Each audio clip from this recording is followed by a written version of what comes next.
Olá, pessoal, bom dia para vocês. São 7 horas em ponto. Hoje é dia 22 de abril de 2025.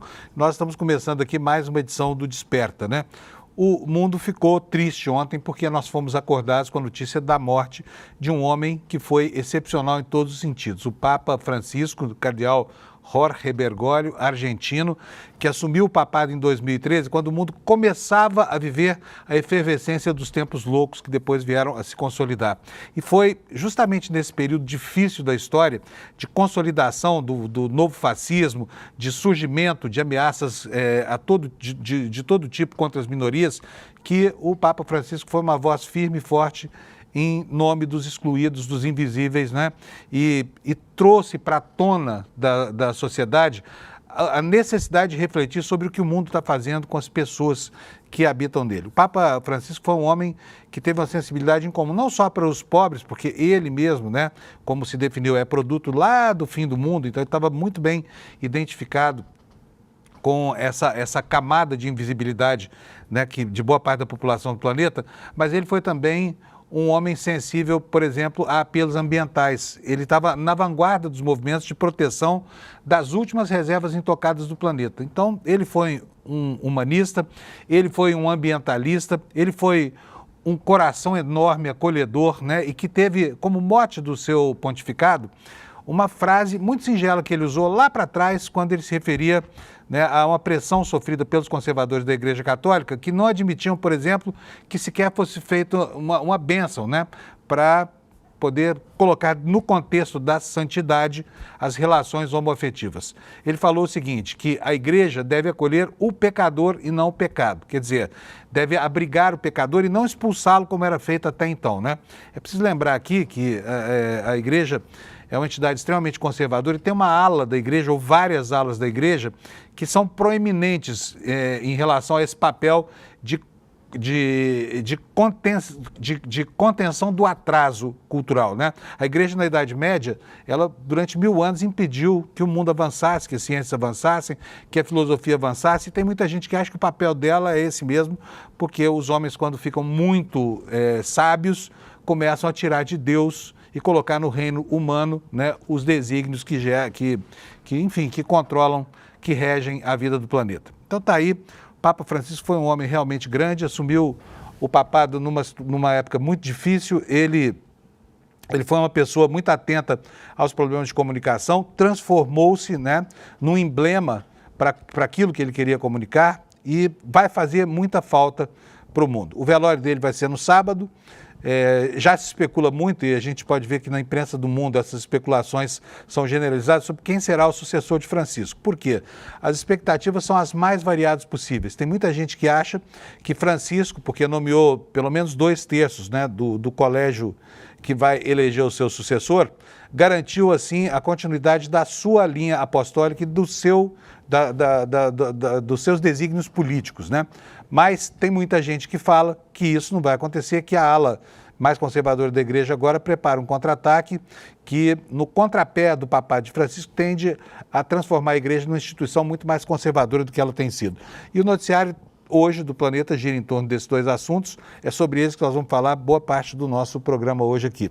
Eu quero dizer que eu, pessoalmente, não acredito em Deus, eu sou ateu, tenho um grande respeito pela religiosidade das pessoas e acho que o papado de Francisco foi um alento, né, em relação a tempos de tanto desrespeito à visão religiosa das pessoas, tempos de uma retomada do fundamentalismo, de uma revalorização da xenofobia, né, na construção de barreiras para isolar os diferentes. Então, Francisco vai fazer falta para o mundo, não importa quem seja o seu sucessor.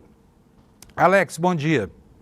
Bom dia, Panunzio, bom dia, chat, boa semana para nós. Como é que foi o seu feriado, Alex? O meu feriado foi bom, descansando bastante lá na Serra da Mantiqueira. E um trânsito horroroso na ida e na volta, mas tudo bem. Sim. Valeu a viagem, porque pelo menos descansamos. E você, com os seus jogos de futebol, como é que foi o feriado? Foi fraco, né? Sim, foi fraco. O fim de semana teve Palmeiras contra o Fortaleza no Campeonato Brasileiro. A gente ganhou de 2-1 fora de casa. A gente é o Palmeiras, né? Isso. Isso, sendo É um bom pouco que aqui no clubista. CL a gente tem uma visão desportiva bem fechada, né, gente? Fala, Sim. Alex. E o Palmeiras derrumou uma sequência desde 2023, o Fortaleza não perdia em casa e o Palmeiras ganhou. E eu fiquei em casa assistindo série, que eu tô assistindo uma série de comédia que mistura futebol, que é Ted Lasso. E eu fiquei acompanhando isso, meu feriado e fim de semana completo. Maratonando. Como é que é o nome da série? Ted Lasso. Repete aí pra nós, por favor. Ted Lasso. Pet, laço. Ted. Pé de laço. Isso. Ah, então tá bom. Então fica aí a dica para você que gosta de futebol aí do meu querido Alex aqui. Alex ficou triste com a morte do Papa? Sim, fiquei muito É? triste. Era um mandatário que mudou diversas regras da igreja, tanto que antigamente, quando um padre morria, era uma sessão fúnebre que ia vários fiéis, ele mudou isso, que não tem mais essa sessão de velório. Eu fiquei um pouco triste sendo católico, mas vamos ver o que vai acontecer agora nesses 7 dias para eleger um novo Papa. 7 dias não, vai muito mais do que isso, viu? Vai pelo menos uns 15, né? Sim. No conclave, que a gente não sabe como é que vai ser. Então vamos passar aqui para as notícias do dia. Antes Vamos de nessa. mostrar os destaques, deixa eu falar da meteorologia para vocês aqui, que é todo mundo esperando para saber como é que vai ser. Olha, hoje o mapa da previsão tá bonito, olha, tá o Brasil aí tomado por essa mancha amarela, todo o centro do Brasil, né? Basicamente o sudeste e o sul livres da chuvarada que se anuncia para essa área em amarelo. E vamos logo aqui para a previsão do tempo, para a gente saber como é que vão ser as máximas e as mínimas. Olha, você já sabe que o verde mais escuro no mapa são as áreas com uma pluviosidade maior, com mais chuva, né? Então vai chover leve aqui no oeste, no centro do Brasil, no centro e no norte vai chover um pouco mais pesado. Lá no litoral da região norte e também parte do nordeste vai chover pesado. E ao mesmo tempo aqui de Salvador para baixo na Bahia. O restante é chuva leve, sem muitos problemas que justifiquem, por exemplo, um alerta do INMET. Vamos para as temperaturas máximas? Olha, Porto Alegre hoje tempo nublado, 25 de máxima, a mesma coisa em Florianópolis, depois Curitiba 22 graus, mais fresquinho, São Paulo também com 22, Rio de Janeiro 27 graus, Vitória, Espírito Santo 27 graus também, Belo Horizonte tempo nublado com 24 graus, Goiânia, 33 graus, quente por lá. Brasília, 31 graus, tempo nublado também. A chuva começa a raliar, né, gente? Na medida em que o outono avança, o que a gente vê no Brasil é que as chuvas vão embora. Então, vai se despedindo aí. Esse fim de semana foi uma chuvarada aqui em São Paulo. Não sei como é que foi aí na sua região, mas aqui foi difícil. Ontem na estrada, uma neblina louca, estava difícil. Mas vamos lá, Campo Grande então, muitas nuvens, 33 graus, Cuiabá com 36, calorão lá no Mato Grosso, Porto Velho com 34, Rio Branco com 30 graus, que mais aqui? Cuiabá já falei, 30 graus, Palmas do Tocantins 33, Manaus 33 graus também, Boa Vista 35 graus, Macapá com 30 graus de máxima, mínima de 24, Belém com 29, São Luís com 31, Fortaleza com 29, aqui chove, hein? Natal também chove, 28 graus. Daqui para baixo não chove mais, 33 graus em Recife, depois 32 em Aracaju e em Maceió e Salvador com 28 graus. São essas temperaturas hoje no Brasil. Espero que você tenha um dia agradável. E agora, vamos ver os destaques aqui no site do ICL, né? Na nossa manchete, o assunto que toma os jornais do mundo hoje, que é a morte do Papa Francisco. E a última informação divulgada pelo Vaticano dá conta de que a morte foi provocada por um acidente vascular cerebral e por um quadro de insuficiência cardíaca. É o que diz aqui a nossa manchete principal. Vamos ver aqui, detalhar um pouco essa notícia. Como é que se deu a morte do Papa Francisco? Porque o Papa Francisco esteve mal durante o último mês, né? Teve aquela pneumonia dupla. Ele, enfim, era uma gripe, se transformou numa pneumonia. O quadro dele acabou agravando, ele teve entubado, morre, não morre. Chegaram a dar extrema unção ao Papa, mas ele resistiu. De repente, ele fez todos os serviços religiosos da Páscoa e muito fraquinho, né? Morreu às 7h35 da manhã de ontem, horário da Itália. E aqui diz a nossa matéria que o Papa Francisco morreu por insuficiência cardíaca e por um acidente vascular cerebral, conforme anúncio do Vaticano feito ontem.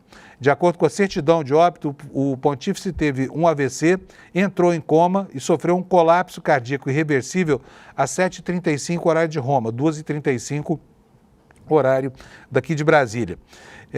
A matéria explica que esse quadro foi agravado por uma pneumonia bilateral por bronquiectasia, bronquiectasias múltiplas hipertensas. Você sabe o que é bronquiectasia? Eu não sei o que é, mas eu vou procurar saber aqui, até para te informar, né? Nós que não somos médicos. Bronquiectasias múltiplas, hipertensão, diabetes do tipo 2. Panúzio? Oi. É uma doença pulmonar crônica caracterizada pela dilatação anormal e irreversível dos brônquios, os tubos que conduzem o ar para os pulmões. Isso é o nosso chat GPT humano, o famoso Alex. Graças ao Google. Muito obrigado, Alex. Valeu, viu? Gostei desse apoio. Então vamos lá. Olha, em novembro de 2023, o Papa precisou se afastar das suas atividades por causa de uma gripe e uma inflamação pulmonar. No início de 2024, voltou a apresentar dificuldades respiratórias, precisou interromper um discurso no Vaticano, relatando estar com um pouco de bronquite. A condição respiratória piorou em fevereiro deste ano, novamente ele não conseguiu concluir um discurso, precisou ser auxiliado por um assistente durante uma missa e poucos dias depois foi internado por uma cirurgia considerada complexa pelo Vaticano. Recebeu alta em 23 de março, depois de 37 dias hospitalizado em Roma por conta do quadro respiratório grave. Agora, gente, olha, repara aqui por essa foto, eu acho impressionante isso, mas o Papa era um homem tão alegre, né? A vida para ele era alegre, mesmo quando estava em profundo sofrimento, e agora fica-se sabendo que há um ano, quando ele redigiu o testamento dele, ele já vinha sofrendo amargamente, né?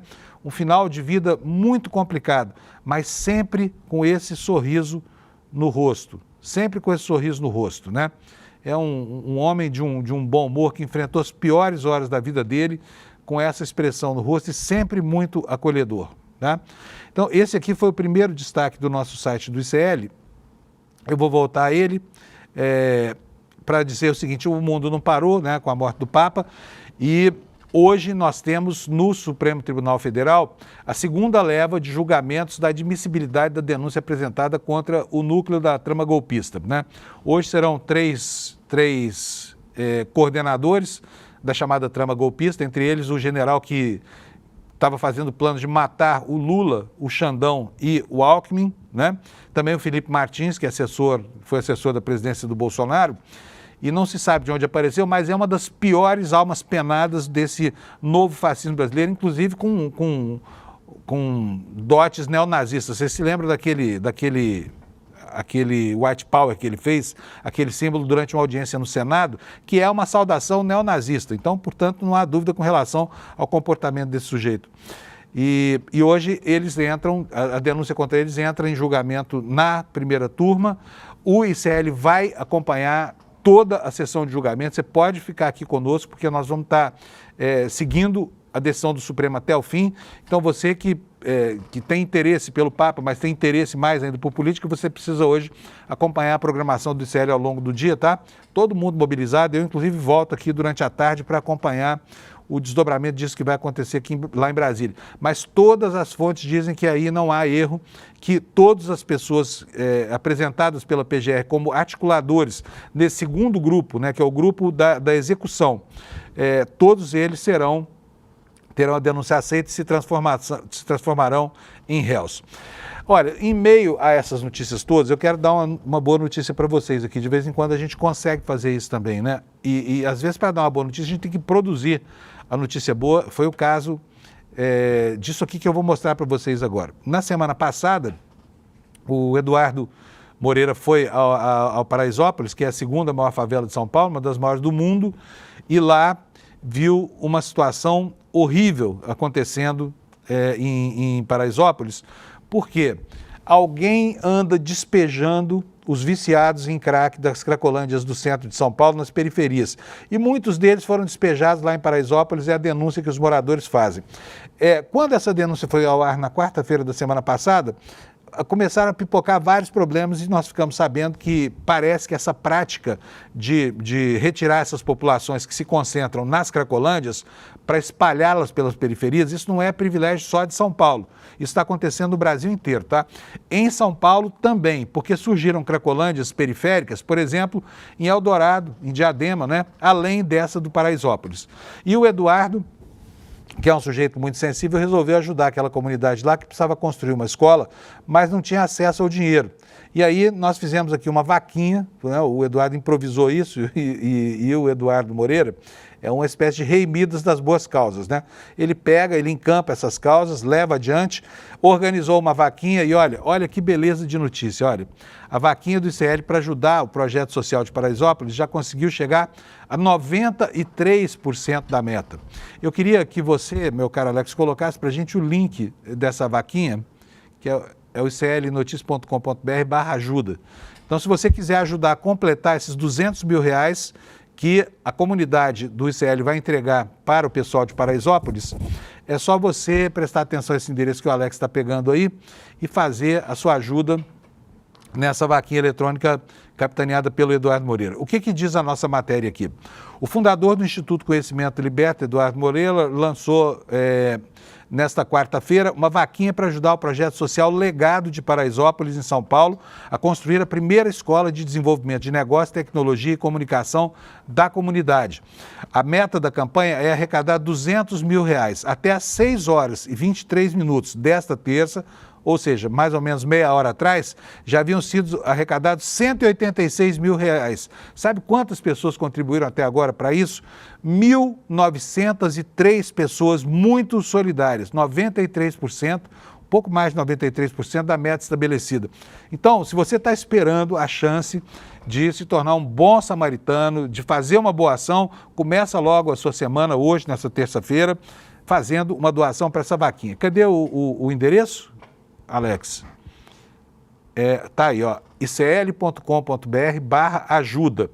icl.com.br/ajuda. Qualquer valor, tá? É muito importante, vai ser muito bem investido pela comunidade, muito bem gerido esse dinheiro, que daqui a pouco vai, né, fomentar o surgimento dessa escola, iniciativa da comunidade lá de Paraisópolis. O que a matéria diz? A campanha busca criar uma escola dentro da favela de Paraisópolis para formar jovens e adultos para as carreiras que mais crescem no Brasil e no mundo, que são comunicação, desenvolvimento de negócios, programação, inteligência artificial, ciência de dados. Tudo isso deve estar acessível para quem vive nas periferias, diz o Eduardo Moreira. Abre aspas aqui para ele. A gente deve plantar solidariedade, coletividade e companheirismo, disse o Eduardo Moreira. Ele fez o primeiro depósito do valor de R$5 mil. Então está aí a chance para você de começar a sua semana com uma boa ação. Acabou? Chegamos? Atingimos já?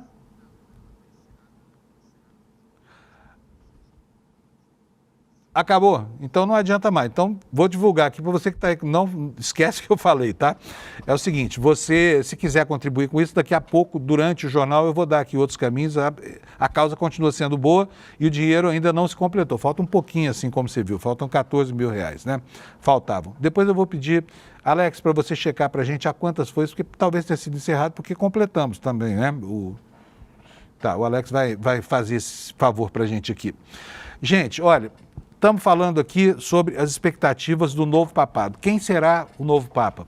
Na verdade é o seguinte, você está vendo aí uma profusão de nomes. Ontem, por exemplo, no Jornal Nacional da Globo, a matéria citava tantos papáveis, parece que quanto o número de cardeais que vão eleger o novo Papa no próximo conclave, né? É gente pra caramba.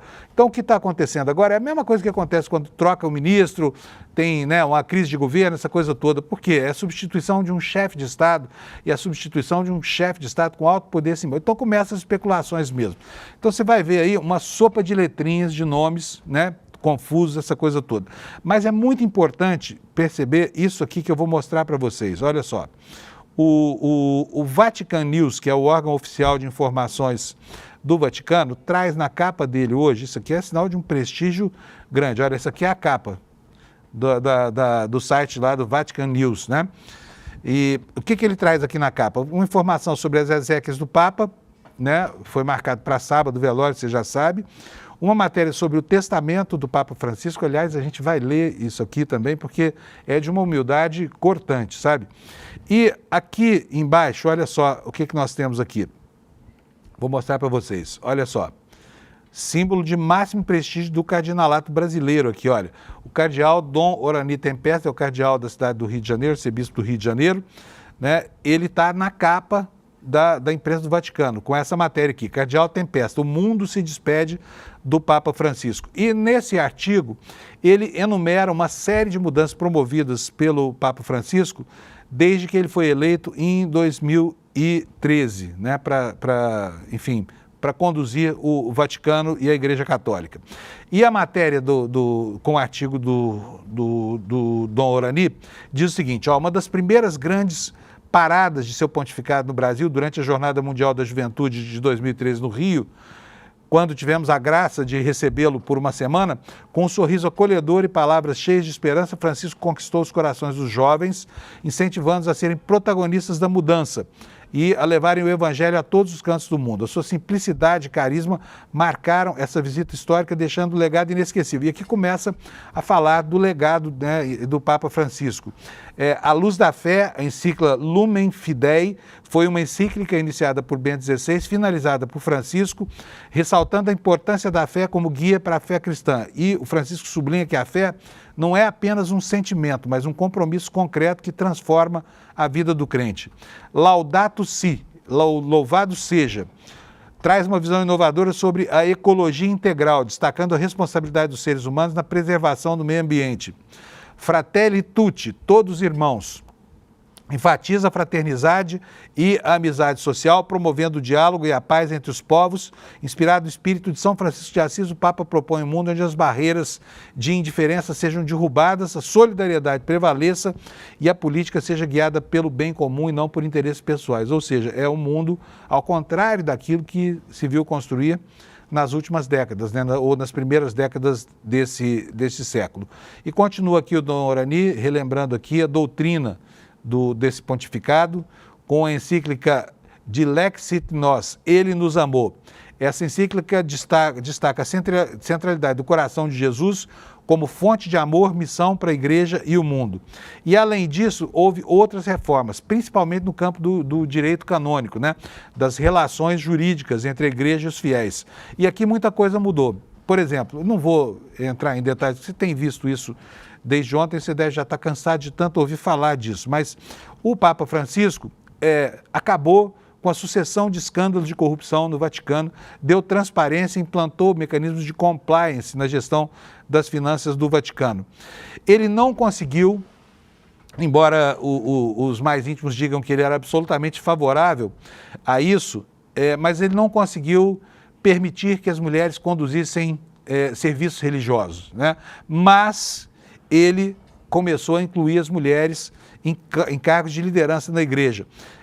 Nomeou mulheres, aqui diz o Dom Orani, para cargos de alta relevância na cúria, como o caso, por exemplo, da irmã Simona Brambilla, que tornou-se a primeira mulher a liderar um organismo do Vaticano de grande importância. A gente sabe que a igreja, historicamente, ela é um grande clube do bolinha, né? E as mulheres a igreja está em dívida com as mulheres, né? Olha, houve alterações também nos ritos para o desfazimento de casamentos. Antigamente isso era muito complicado. O Papa Francisco, atento, né, à mudança da natureza dessas relações, ele reduziu as exigências para a anulação do casamento, né? Simplificou os rituais funerários papais, ele aprovou um novo protocolo para os funerais do Papa, eliminou alguns elementos considerados excessivamente compostos, como, por exemplo, o uso de 3 caixões diferentes. Por falar nisso, nós temos aqui uma imagem, que é a primeira imagem que a Cúria Romana divulgou do Papa já morto. Eu vou pedir para o Alex colocar para mim. Alex, nós já temos aí o vídeo. O VT do velório. Então, coloca para a gente, por favor, que vocês vão ver aqui agora as primeiras imagens do Papa morto já na hospedaria em que ele viveu até aqui ao longo do seu pontificado. Põe para a gente, por favor, Alex. Olha aí, ó, o corpo do Papa cercado por 2 soldados da Guarda Suíça, né? No seu leito. E aí, os primeiros serviços religiosos lá dentro do Vaticano. O corpo será exposto no sábado.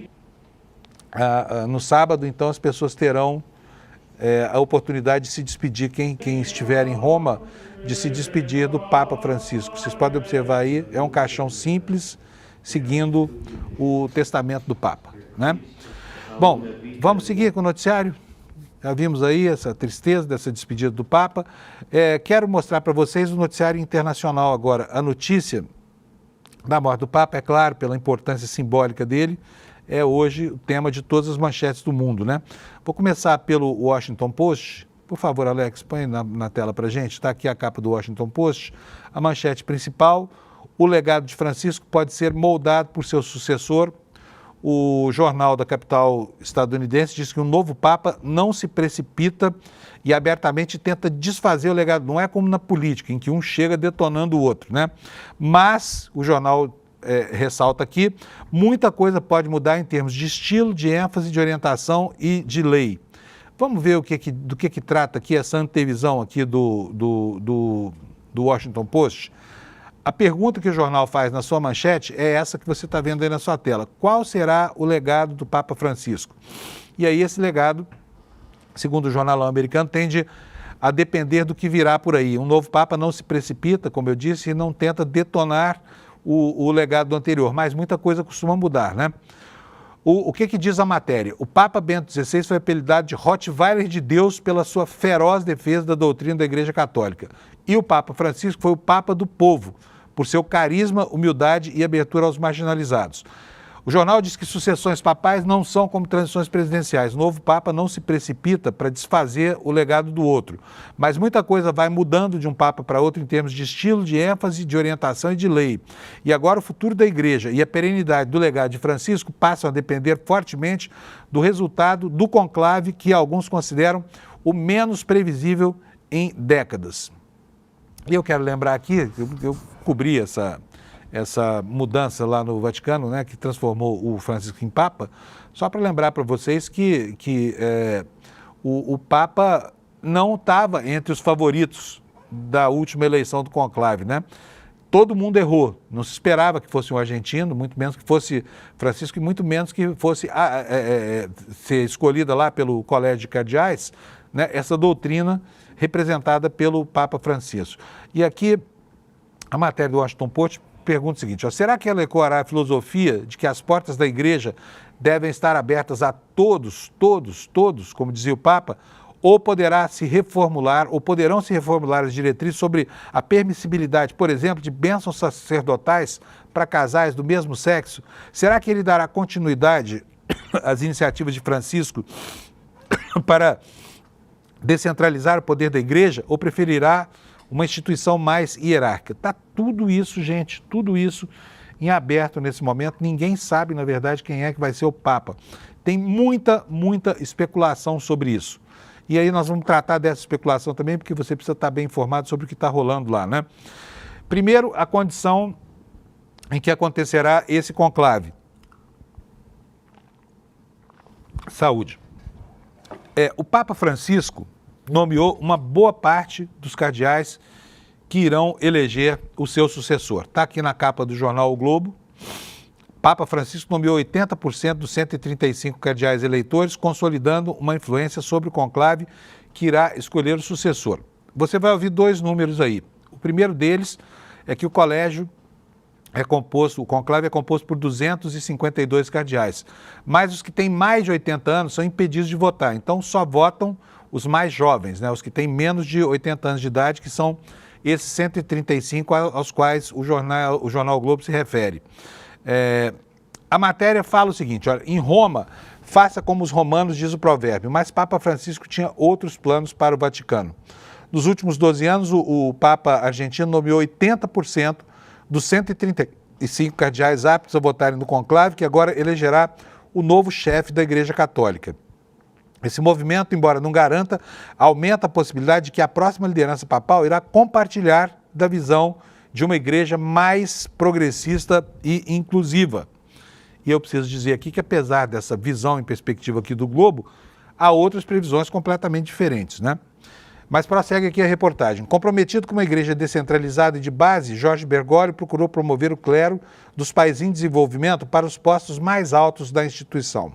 Desde sua eleição em 2013, o pontífice realizou 10 consistórios ordinários, nos quais destacou dioceses remotas no que chamava de periferias, mesmo em lugares onde católicos são minoria, rompendo o costume de destacar sistematicamente arcebispos de grandes dioceses como Milão ou Paris. Em dezembro foram elevados 21 prelados de 5 continentes à categoria de cardeais, incluindo aí, olha, os brasileiros, o arcebispo de Porto Alegre, que é o presidente da CNBB, Dom Jaime Spengler.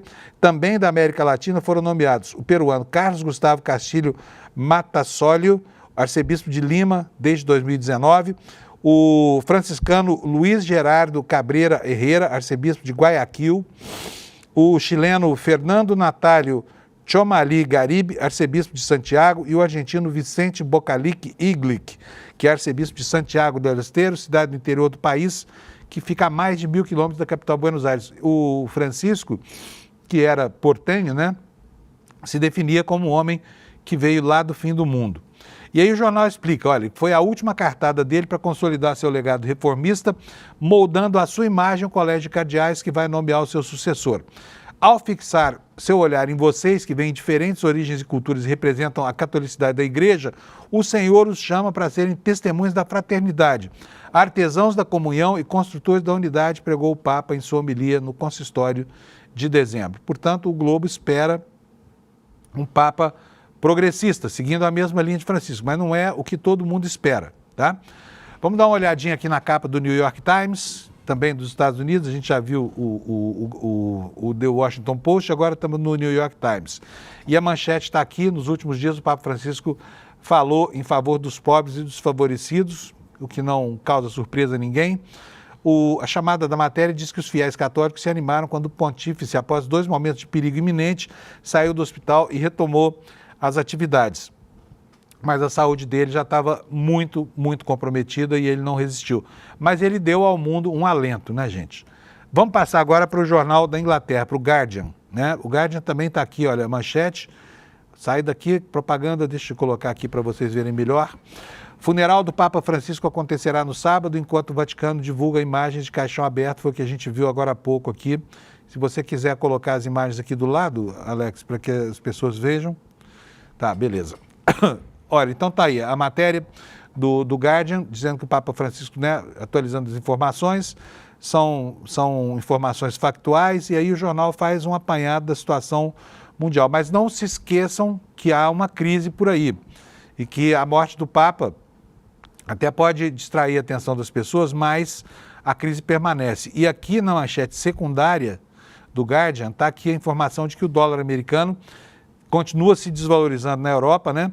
Caiu para a mínima em 3 anos, faz 3 anos que o valor não é tão baixo assim do dólar, e o ouro, que é um ativo real, vai subindo astronomicamente, já está em 3.500 dólares a libra após o Trump intensificar os ataques ao presidente do Fed, com o qual ele anda em guerra lá, né? Então, essa é a manchete do jornal The Guardian. E eu separei aqui 2 destaques para você. Onde é que estão os destaques aqui? Está aqui, olha, a disputa de poder no Vaticano. Olha aqui, ó, outra vez uma manchete aqui que cita autoridades brasileiras, né? Lula do Brasil e von der Leyen da União Europeia vão estar presentes no funeral. Então está aqui confirmando a presença do presidente Lula, que já disse que vai a Roma, junto com a primeira-dama, para participar das exéquias lá da despedida ao Papa Francisco. O jornal diz o seguinte: falando sobre a lista de convidados para o funeral deste sábado, o Kremlin confirmou a presença de Vladimir Putin, confirmou que o presidente Vladimir Putin não comparecerá ao culto, e confirmaram, quem confirmou? Trump, Macron, Zelensky, Javier Milei e o presidente brasileiro Luiz Inácio Lula da Silva, além da Ursula von der Leyen, que é a presidente da Comissão Europeia. Agora, é curiosa a presença aqui entre esses chefes de Estado, especialmente do Milei, né? Porque o Milei teve uma relação desastrosa com o Papa. Ele xingou publicamente o Papa. Vou pedir para o Alex colocar para a gente primeiro os prints, para a gente lembrar aí quem foi o Milei e o que ele dizia sobre o Papa. Desculpa, gente. Olha, dedicado a vós, Papa, esquerdista, surdo, né? Filho da puta, com todo... Bota o bip aí para nós, Amaral, vai. Mas tá aqui, palavras de um presidente, olha... Esquerdista, filho da puta, que anda pregando o comunismo pelo mundo. Sois o representante do maligno em La Casa de Deus. Viva la liberdade, carajo. Essas ofensas, essas afrontas do Milei, elas graçaram na internet. O Milei foi um sujeito que, desde que se projetou, tomou o Papa como alvo das suas ofensas, dizia que o Papa era comunista, vendo o delírio, né, de todo neofascista aqui que confunde ações humanas, humanidade, com perspectiva comunista. Mas só para você não ficar em dúvida com relação ao que o Milei pensava sobre o Papa, Vou mostrar para vocês uma fala dele durante uma entrevista a um canal de TV lá na Argentina. Põe para a gente o vídeo, por favor, Alex. Olha só o tamanho do desrespeito desse sujeito à maior autoridade eclesiástica do planeta. Por favor, Alex. Este país tiene tantos años de justicia social que, ¿qué es la justicia social? Es la envidia, el odio, el resentimiento. A ver, originalmente la envidia era un pecado capital. Habría que informarle al imbécil ese que está en Roma, ¿sí? Que defiende la justicia social, que sepa que es un robo y que eso va contra los mandamientos.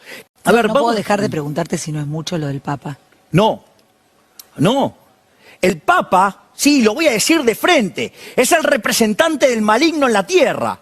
¿Vos sabías que el Papa impulsa el comunismo? Estava surtado, né? Esqueceram de dar o neuroléptico para ele, mas é uma pena, né? E aí o tempo passou, ele suavizou o discurso. Eu sei, tem mais prints aí. Vai botando para a gente, então, para a gente explicar essa trajetória do Milei, porque realmente é algo inacreditável. Pode botar, Alex, vamos pôr na tela aqui, porque ele disse que se reconciliou com o Papa, e ontem fez até uma comunicação de condolência que você está vendo aí. Agora, vê se pode isso, né? O mundo da política realmente é um mundo estranho. Depois das agressões todas que você viu aí, das tuitadas ofensivas, depreciativas, ele tuita isso aí, ó. Com profundo dolor me entero esta triste manhã que o Papa Francisco Jorge Bergoglio faleceu hoje e já se encontra descansando em paz.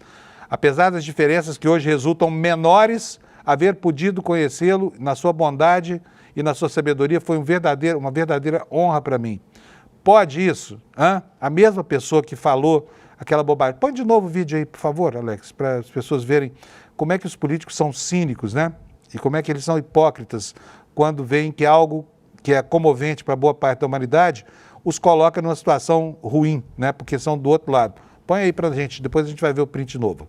Este país tiene tantos años de justicia social que, ¿qué es la justicia social? Es la envidia, el odio, el resentimiento. A ver, originalmente la envidia era un pecado capital. Habría que informarle al imbécil ese que está en Roma, ¿sí? Que defiende la justicia social, que sepa que es un robo y que eso va contra los mandamientos. A ver, no puedo dejar de preguntarte si no es mucho lo del Papa.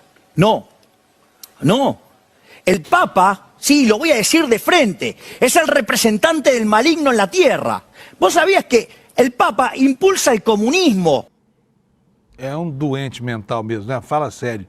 Põe de novo o Twitter dele aí. Falou essa bobajada toda e aí vem, meu Deus do céu, estou tão comovido, a sabedoria do Papa. Põe aí para nós, dedico ao Papa de esquerda, filho de não sei quem, que anda pregando o comunismo por o mundo, sois o representante del maligno, la casa de Deus. Agora põe o outro, fazendo favor.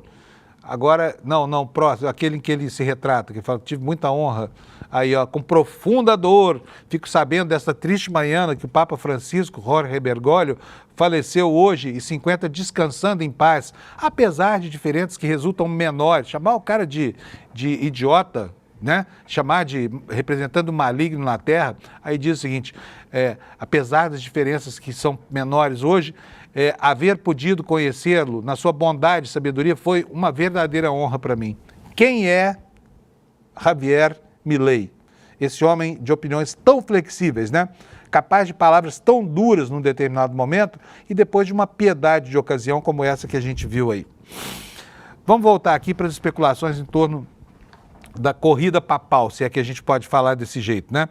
E eu tenho aqui mais uma matéria do Guardian, que está hoje, a cobertura dele está espetacular aqui, fazendo algumas apostas. Mas saiba você que nada disso que você vai ver aqui digamos assim, tem um embasamento científico muito grande, porque são especulações que surgem num momento muito preliminar, e os nomes que estão aqui são mais ou menos óbvios, né?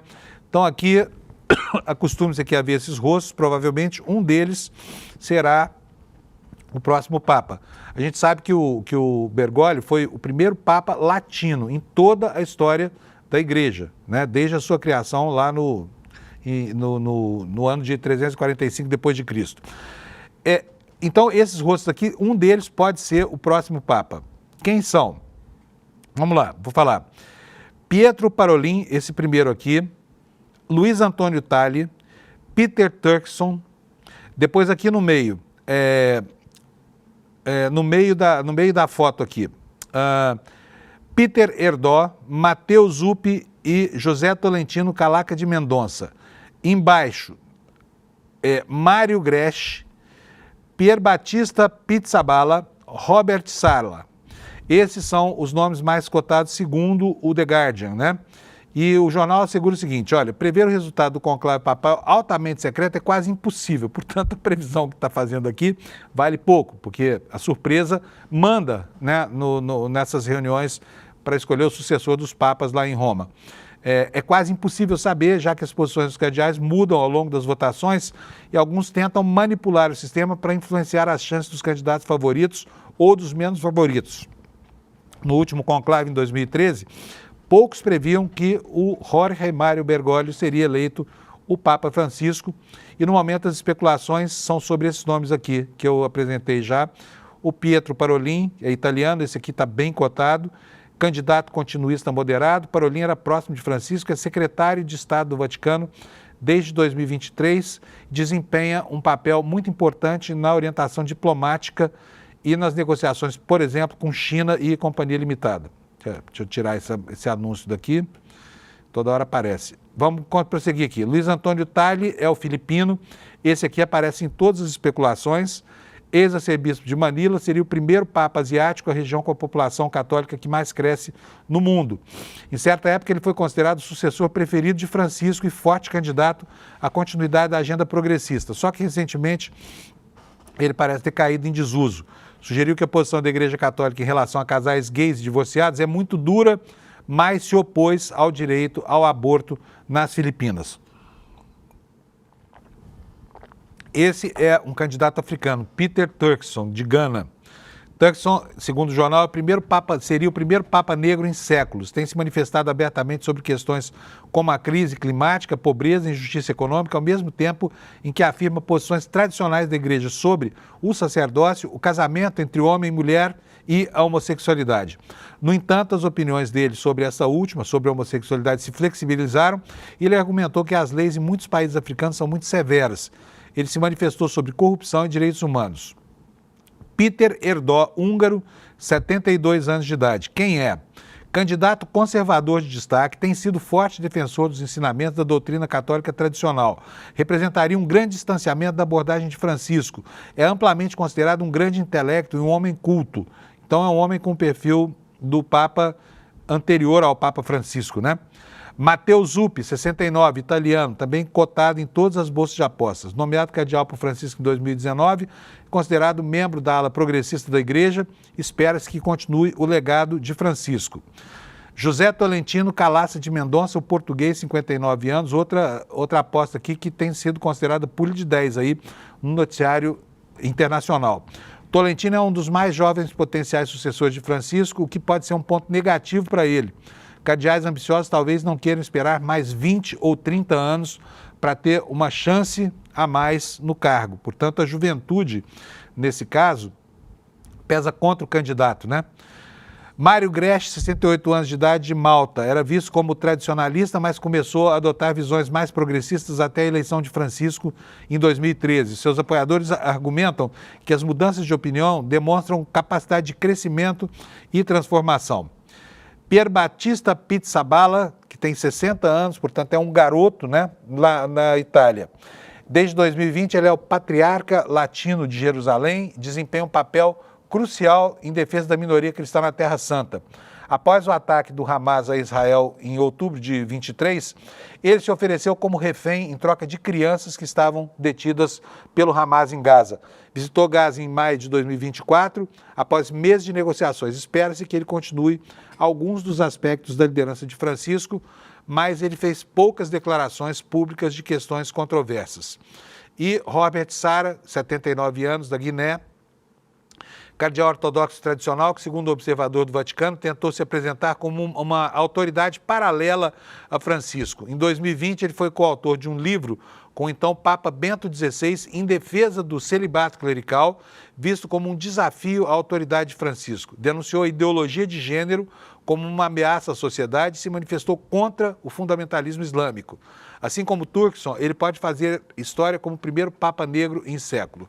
Então estão aqui as apostas do jornal The Guardian, que é uma publicação muitíssimo bem informada, e eu vou passar agora para uma aposta que faz aqui o jornal O Globo no Brasil, né, para você entender direitinho que contexto isso acontece.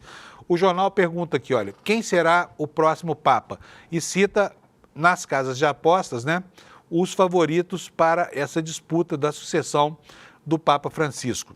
Vamos ver quem são.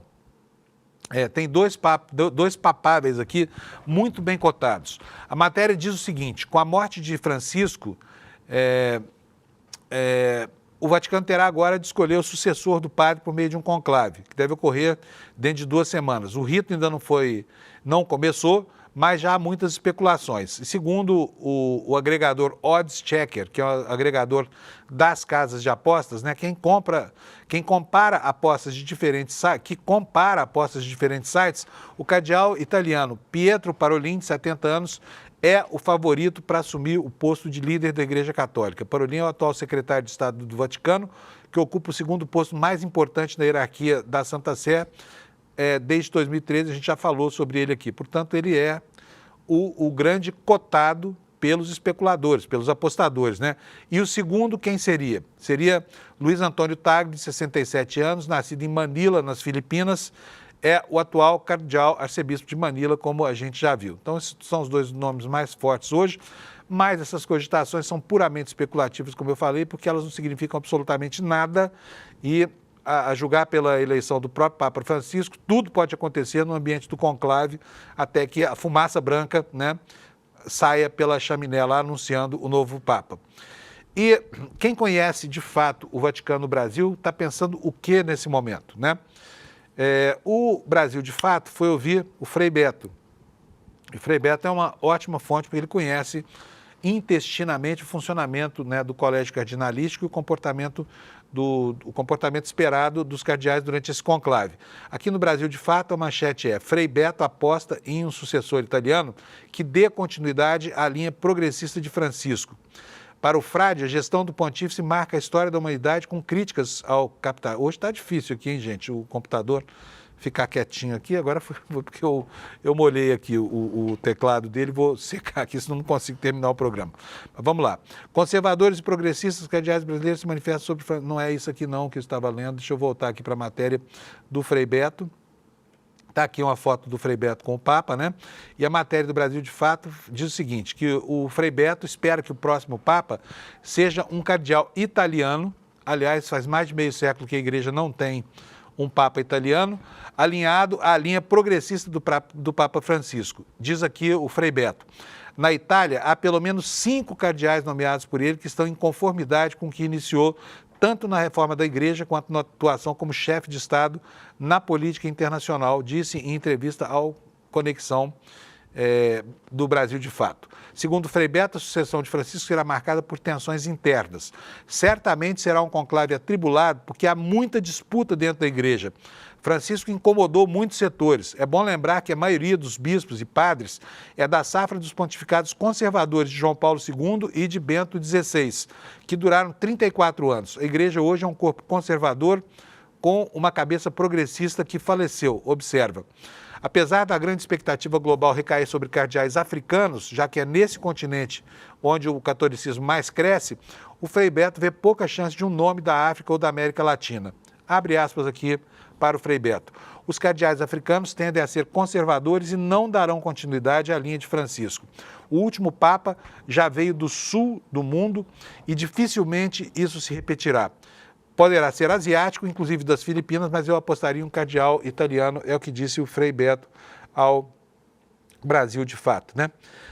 Eu mostrei para vocês agora a reação, né, do Milei lá na Argentina, que viveu o tempo todo de agredir o Papa e agora está aí se condoendo com a morte do Papa, né?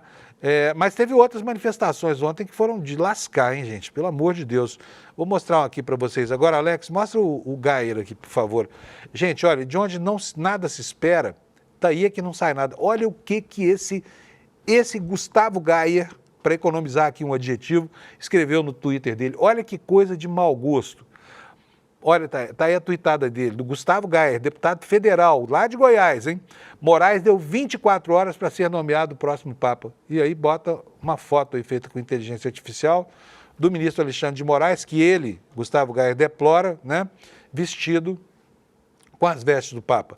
Isso é uma afronta, é uma total falta de compostura desse sujeito que não se cansa de dar bolas fora. Sempre, assim, você espere o pior e o pior acontecerá, tá? Seguindo, né, o velho Barão de Tararé, contrariando o velho Barão de Tararé, de onde tudo se espera, daí é que sai mesmo, né? É o caso do Gustavo Gayer. Onde você espera baixaria e coisas de mau gosto, como isso aí, é com ele mesmo, tá? É daí que vai sair. Mas não precisa do bip não, porque eu não xinguei, tá, Alex? Eu economizei o palavrão aqui, vou deixar para o Demore daqui a pouco no N1. A cota do dia. E qual é o ambiente em que acontecerá este conclave? O UOL aposta que vai ser muito diferente dos outros, até por causa, né, do arcabouço tecnológico, das mudanças nos paradigmas de comunicação e tudo mais. E aí o UOL produziu essa manchete que você está vendo aí. O conclave mais global da igreja terá pressão de fake news e disputa de poder. Vocês veem como é que essas pragas estão até lá dentro, né, de um ambiente assim, tão hermético quanto é a cúpula da Igreja Católica. A reportagem diz o seguinte: a escolha de um novo Papa será marcada por uma dimensão inédita nos 2000 anos da Igreja. Trata-se de um conclave mais global da Santa Sé, resultando da nomeação por parte de Francisco de cardeais de diversas regiões mais pobres do planeta e até subrepresentadas. No entanto, o processo será marcado por uma forte pressão de movimentos ultraconservadores pela proliferação de desinformação e o papel central das redes sociais. Tudo isso influenciando lá o Colégio de Cardeais que vai eleger o próximo Papa. Diz a reportagem aqui que enquanto os preparativos para o sepultamento do Papa ganham ritmo, forças políticas e diferentes tendências de dentro do catolicismo se mobilizam para definir o futuro da Santa Sé. Com a sua saúde fragilizada, Francisco já havia dado instruções para que o processo não fosse marcado por incertezas e por um eventual vácuo de poder. Mesmo assim, dentro da Cúria, não restavam dúvidas de que a disputa em um mundo profundamente dividido será intensa, né? Aposta aqui o UOL. E num dos subtítulos da matéria, ela descreve o seguinte: Francisco tentou blindar o seu legado, escolheu 108 dos 135 cardeais que poderão votar para escolher o novo Papa. Nunca, nos mais de 2000 anos da Igreja, o conclave foi tão universal, com dezenas de eleitores do que o Papa chamava de as margens do mundo, situação em que ele próprio se incluía. A Europa continua sendo a mais representada, mas agora precisa dividir o espaço. São 53 cardeais europeus que farão parte do conclave. A Ásia terá 23, 18 contra 18 da África e 17 da América do Sul e 16 da América do Norte. E existe ainda, anota aqui a reportagem, um desequilíbrio importante com 17 cardeais italianos e apenas 7 brasileiros. Mas nunca o colégio eleitoral reuniu pessoas de tantos países. São 71 países representados nesse colégio que vai eleger o Papa. E diz aqui também a reportagem do UOL que na Capela Sistina, na hora do voto, vão estar lá religiosos do Haiti, Papua Nova Guiné, Timor-Leste, Mianmar, Sudão do Sul. E mesmo na Europa, Francisco foi buscar na Albânia e em outras regiões cardeais para compor o colégio, colorindo, né, multiculturalmente o colégio que elege o Papa.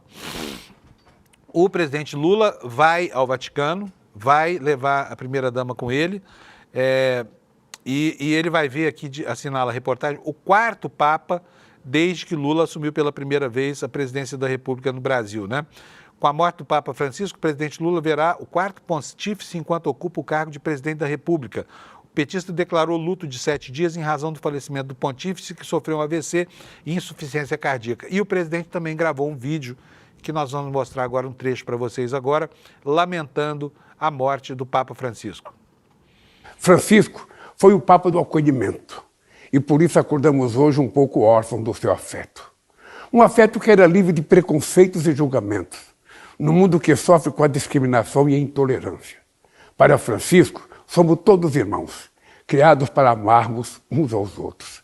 E por sermos todos irmãos, não há razão para tanta discórdia, tanto ódio, tantas guerras e tanta desigualdade no mundo. Francisco Foi o Papa de todos, mas principalmente dos excluídos, dos mais pobres, dos injustiçados, dos imigrantes, dos que não têm voz, das vítimas da fome e do abandono. Em uma das suas audiências que tive com ele, discutimos a necessidade de uma aliança global contra a fome e a pobreza, que foi efetivamente lançada pelo Brasil no ano passado, durante a cúpula do G20 no Rio de Janeiro.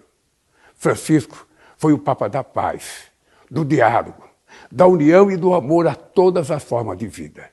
Fez seguidos alertas sobre a crise climática e a ameaça de destruição do nosso planeta, obra-prima da criação divina. Condenou todas as guerras que têm como vítimas preferenciais a população civil, sobretudo mulheres e crianças. Minhas amigas... É isso aí. Um Papa extremamente importante, né? No momento em que há uma inflexão global à direita, a Igreja resistindo a essas inflexões, né? Com o Papa Francisco tendo mudado muitas coisas na área do direito canônico, na postura com que a Igreja tratava historicamente certos problemas que molestam. Francisco foi um Papa que incomodou muito e por isso há pressão de todos os lados, né? Mas não é o único assunto do dia. Eu preciso lembrar para vocês que nós vamos ter daqui a pouquinho, lá em Brasília, a reunião da primeira turma do Congresso, daquele colégio cardinalístico de cardeais da Justiça Brasileira, para aceitar a segunda denúncia feita pela Procuradoria-Geral da República dos implicados na articulação do golpe de 2023. Aqui nós temos uma manchete do UOL sobre isso e eu quero já chamar a sua atenção para o fato de que, se você não quiser deixar a sua visão obscurecida pela importância do noticiário em torno da morte do Papa, fique aqui no ICL, porque nós vamos transmitir todo esse julgamento, comentando aqui com toda a nossa equipe mobilizada, o julgamento do acolhimento dessa segunda denúncia, segunda leva de denunciados pelo golpe de Estado tentado por Bolsonaro, né? Vamos ver o que diz a reportagem do UOL? Primeiro estão aqui os 6 denunciados de hoje, né? Cujas denúncias fatalmente serão aceitas. Quem são aí? Olhando da esquerda para a direita e do alto para baixo, tá? Fernando de Souza Oliveira, depois Felipe Martins, depois Marcelo Câmara, todos assessores do Bolsonaro. Depois o Silvinei Marques, que foi aquele chefe da Polícia Rodoviária Federal, que mobilizou tropas para impedir eleitores de votar. Mário Fernandes, o general encarregado da Operação Punhal Verde e Amarelo, e a Marília de Alencar, que foi braço direito do Ministério da Justiça e depois da Secretaria de Segurança Pública do Distrito Federal, quando houve a tentativa de golpe, né? E o que diz a reportagem aqui? A primeira turma do Supremo analisa a partir de hoje denúncia contra mais 6 acusados de tentativa de golpe de Estado para manter Bolsonaro no poder. Como eu já falei, estão aqui os nomes dos denunciados de hoje. São acusados por 5 crimes: tentativa de abolição violenta do Estado de Direito, tentativa de golpe de Estado, envolvimento em organização criminosa armada, dano qualificado, deterioração do patrimônio tombado. Em caso de condenação, a pena desses sujeitos pode chegar a 46 anos de prisão. Então você acompanha aqui no ICL o que acontecer hoje lá em Brasília, tá bom? Gente, agora quero, antes de encerrar, reiterar para vocês aqui um convite, né? O ICL está lançando no próximo dia 27 esse documentário que você vê aqui embaixo da tela, Folha Corrida. Você já pode fazer sua inscrição, porque isso aqui é extremamente importante. Esse documentário vai mostrar para a gente, com depoimentos e fatos inquestionáveis, como alguns jornalões brasileiros, no caso a Folha de São Paulo, como é que essas publicações foram além do seu papel de noticiar e além da distorção de tentar influenciar de maneira deletéria a opinião pública brasileira. Vai mostrar como a Folha se envolveu na seção de meios para que a ditadura militar brasileira pudesse operar a sua malha de crimes, né? Muito importante, está aqui, olha, Folha Corrida, o nome do documentário, dirigido pelo Chaim Litevski, né? E dia 27, no próximo domingo, às 8 horas da noite. Para você assistir, você não precisa ser membro do ICL, não precisa ser apoiado, não precisa nada, é de graça, só para você conhecer a história desse jornal que usou e abusou dos seus meios para favorecer o terror da ditadura militar brasileira, tá?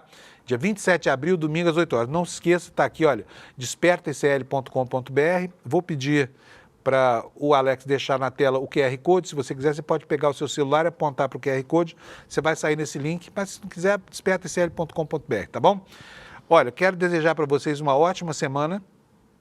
E semana curta, né? A gente vai voltar, amanhã já é quarta-feira, já é meio da semana, e vamos voltar, espero, já com a aceitação muito bem encaminhada da denúncia contra esse segundo núcleo de golpistas, e você vê a sequência dessa cobertura a partir de agora do N1, que começa em alguns minutinhos. Obrigado pela audiência para vocês, tenham uma ótima semana e até amanhã às 7 da manhã aqui nesse mesmo espaço.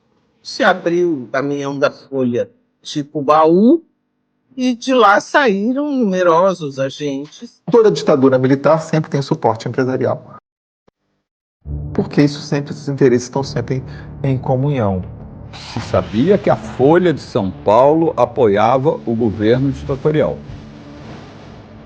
Quem está interessado em lucro, em geral, não está interessado em escrúpulos, e muito menos em princípios éticos. O Grupo Folha, mais do que apoiar a ditadura editorialmente, ela apoiou materialmente, ela deu suporte ao aparato repressivo da ditadura militar.